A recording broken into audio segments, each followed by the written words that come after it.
Quite often, members of the community say such wise things that I feel that their comment will benefit the community, and sometimes there's not a whole lot I can add to it. That's what we've got today, but I can point out the indicators that I see that tell me that this person is evolving from a vibrational standpoint, and that's what I'm going to do so that perhaps you might recognize these changes occurring in your own life. Let me apologize for using the butterflies again so soon, but there's no better graphic that I can use for the metamorphosis that we are witnessing as our beautiful Patricia Crosby, as she is turning into the most beautiful butterfly. I've featured Patricia in the Q&As before based on the subject matter of the comment, but today I want to discuss the person that wrote the comment. This channel is only about a year and a half old, but I try very hard to get to know you guys, and I have watched several of you evolve during this time. I hope that I can support that evolution, and I'm always so happy to hear from you. The community is getting quite large now, and I am getting behind from time to time, but two of you are providing such support for the group that I need to call out Susan Nachman and Patricia Crosby for taking the time to share your experiences and thoughts with others. You both are quite an inspiration to others and embody the notion of selflessness and humility. Patricia specifically must have always been the smartest kid in the class.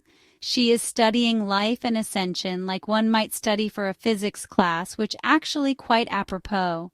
She's working on being the best person she can be, and she gets everything. She doesn't just listen, she reflects, and this is what I hope everyone who watches my video does. I have never purported to have all the answers, but I have always been a sponge for knowledge, and I have always wanted to be the best person that I can. That's it. Just like so many of you, I'm just riding this merry-go-round and trying not to fall off. Before we get into it, let me ask you to please hit the like button, share the video, and subscribe to the channel and ring the bell if you like my videos. Also, to remain independent, I have several revenue streams including the shop feature with some recommended products.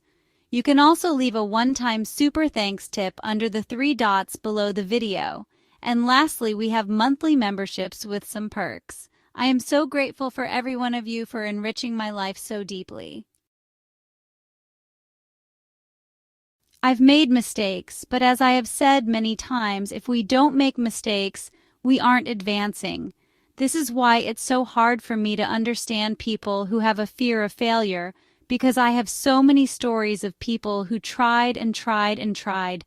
I knew someone who failed the real estate salesperson exam 6 times and passed it the 7th time. The nature of the beast is to laugh at that or feel superior, which boosts our ego. Instead, we could think that person is persistent. Persistent people accomplish goals through gradual improvement and eventual mastery through repetition. They develop resilience and confidence over time. Do we see through the eyes of the matrix, or do we see through the eyes of the soul?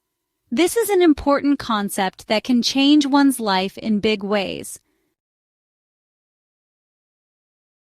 Patricia has opened the door and is seeing the world through the eyes of the soul. She has broken through the matrix. Because she is an empath, she has struggled with the knowledge of what has been occurring to innocents in the darkest crevices of our planet. This is probably one of the hardest things for us to overcome, that and the betrayal. Since I have known Patricia, she had already moved past the anger stage, but she experienced great sadness, and sometimes it made my heart hurt. But she has just grown so fast. I've never seen anyone else grow so quickly. There are many ways that things can happen, and, everyone's awakening experience is different. But it's believed that a prolonged period of sad experiences can be a 4D gateway. This is what happened to me after years of much pain, and then, honestly, my spirit just soared. I'm not saying that I haven't had awakening moments in the past, but it was different this time.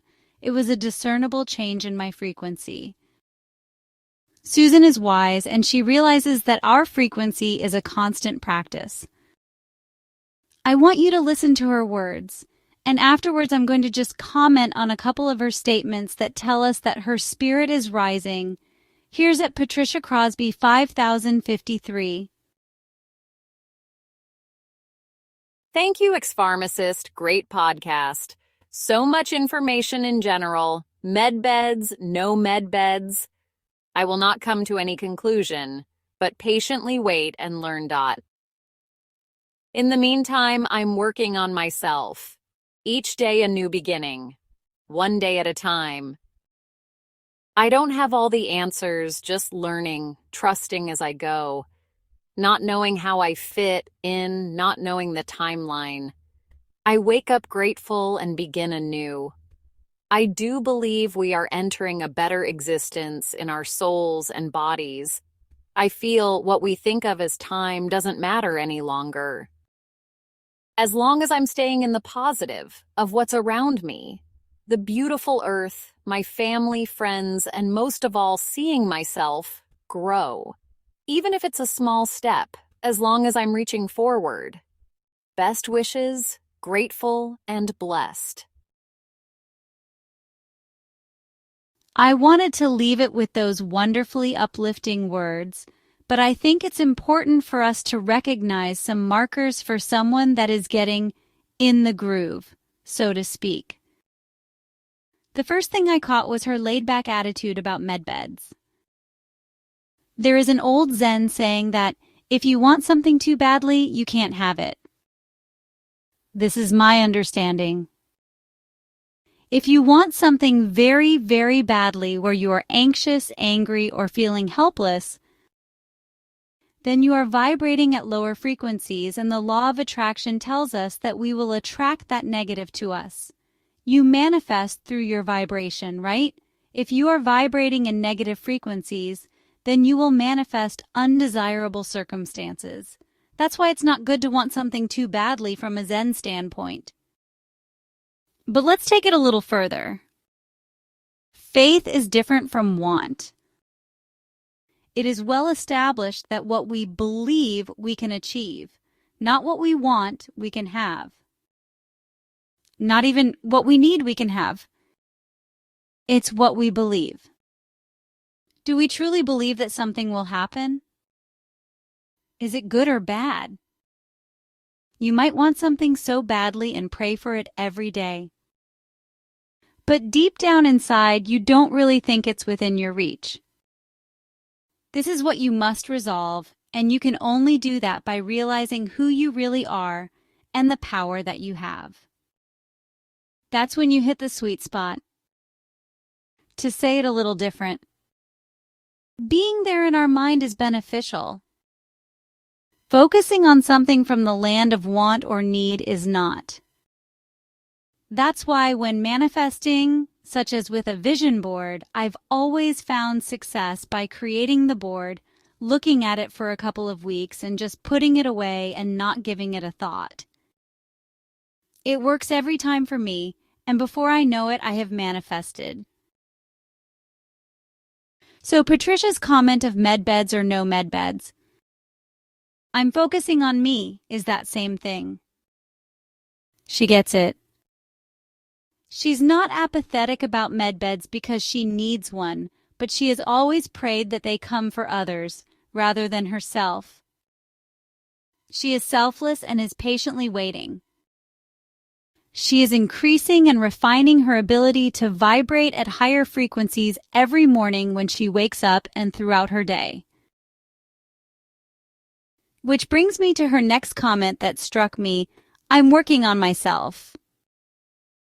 This means that instead of judging everything around her, she is turning to introspection and self-improvement.